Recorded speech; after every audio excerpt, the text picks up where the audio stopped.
Hi hello everyone. ఈరోజు మనం aloo fry tomato రసం పెట్టుకుందామండి. చాలా సింపుల్గా టేస్టీగా అస్సలు ఒక్క ముద్ద కూడా వదలకుండా తినేయొచ్చండి.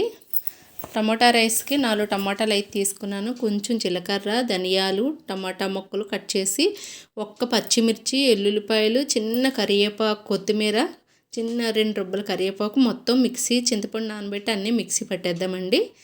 మొత్తం ఇదంతా మిక్సీ పట్టేసుకొని ఆ తర్వాత కడాయిలో వేసుకోవచ్చు. తగినంత సాల్ట్ యాడ్ చేసి మూత పెట్టి మిక్సీ పట్టేద్దాం. బాగా మెత్తగా వద్దండి, కొంచెం కచ్చా బిచ్చానే పెట్టుకుందాం. మిక్సీ అయిపోయింది కదా, కొంచెం చిన్న చిన్న ముక్కలుగా ఉంటుందండి.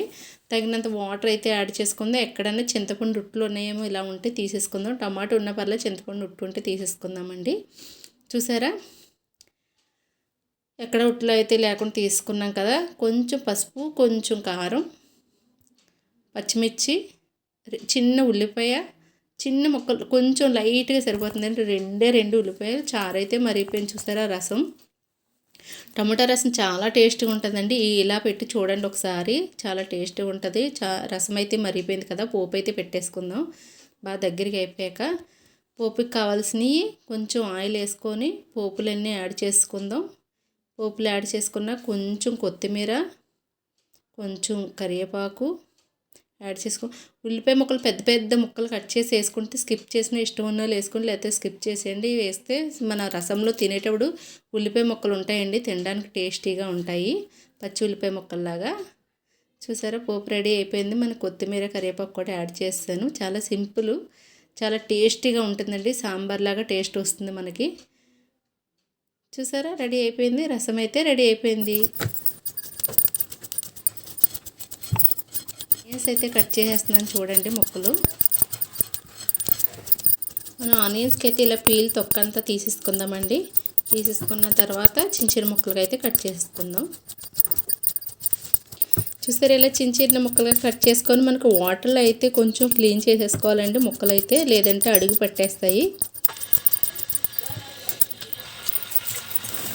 నేను ముందు కడిగేసా, పీల్ తీసి కడిగాను. మళ్ళీ ముక్కలు కూడా కడుక్కోవాలండి, అడుగు పట్టుకుంటూ ఉండాలంటే. ఫ్రైకి తక్కువ ఆయిల్తో ఫ్రై చేసుకుందాం.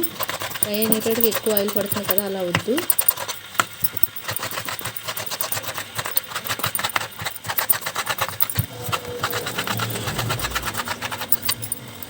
చిన్న చిన్న ముక్కలుగా ఇలా కట్ చేసుకున్నాం కదా, అవి అయితే వాటర్లో యాడ్ చేసి తీసేసి పక్కన పెట్టేసుకుందాం.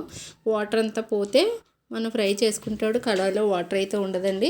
పిల్లలంటే తినడానికి చాలా ఇష్టపడతారు. మా బాబాయ్ అయితే ఇంకా కావాలన్నాడు. కొంచెం ఆయిల్ వేసుకొని, తక్కువ ఆయిల్ వేసుకుందండి, ఎక్కువ ఆయిల్ వద్దు. ఎల్లుల్లిపాయ, జీలకర్ర, కరివేపాకు, కొంచెం ఆవాలు, అంతేనండి, ఇంకేమీ వద్దు ఈ ఫ్రైకి. అవి వేగే వరకు కూడా అవసరం లేదండి, మనకి తర్వాత వేగుతాయి కదా. నేను కడిగేసి వాటర్లో కడిగేసి అయితే పక్కన పెట్టుకున్నాను, నీళ్ళు పోయేలాగా కట్ చేసుకున్న మ్యాట్ మీద. చూసారా, ఇలా ఫ్రై చేసుకొని కొంచెం పసుపు యాడ్ చేసుకుందాం. కొంచెం పసుపు యాడ్ చేసుకుంటే సరిపోతుంది. కారం ఏది వద్దండి ఫ్రైకి. ఉప్పు అయితే సాల్ట్ అయితే లాస్ట్లో యాడ్ చేసుకుందాం, ముందు యాడ్ చేసుకుంటే ఉడకవు. చూసారా, ఇలా దగ్గరికి అయిపోయింది. అసలు వాటర్ కూడా లేదు. చూసారా, దగ్గరికి బాగా అయిపోయింది. అలా కలుపుతూ ఉండాలి సిమ్లో పెట్టి. ఫ్రై చాలా ఈజీగా అయిపోతుందండి, టేస్టీ కూడా ఉంటుంది. పిల్లలు అంటే మళ్ళీ అని ఇష్టపడి తింటారు. చూసారా, ఇలా మనకి సిమ్లో పెట్టి మూత పెట్టుకుని మధ్య మధ్యలో ఇలా పెట్టుకుంటే ఆయిల్ కూడా లేదు. చూసారా, ఒక్క డ్రాప్ కూడా ఆయిల్ లేదు అసలు. ఆయిల్ ఏమీ లేకుండా తక్కువ ఆయిల్తో ఫ్రై చేసుకోవచ్చు ఇలా టేస్టీగా. ఎక్కువ ఆయిల్ కూడా అవసరం లేదండి. సిమ్లో పెట్టి మధ్య మధ్యలో కలుపుకుంటూ మూత పెడితే లాస్ట్లో సాల్ట్ అయితే యాడ్ చేసుకుందాం. చూసారా, నాకు దగ్గరికి అయిపోయింది. కరకరలాడుతూ ఉంటాయండి ఇవి. చాలా బాగుంటుంది ఆలూ ఫ్రై అయితే. మా పిల్లలకైతే చాలా అంటే చాలా ఇష్టం. నాకైతే ఫ్రై రెడీ అయిపోయింది. నచ్చితే ఒక లైక్ చేయండి, కొత్తగా చూసేవాళ్ళు సబ్స్క్రైబ్ చేయండి. Okay friends, bye bye.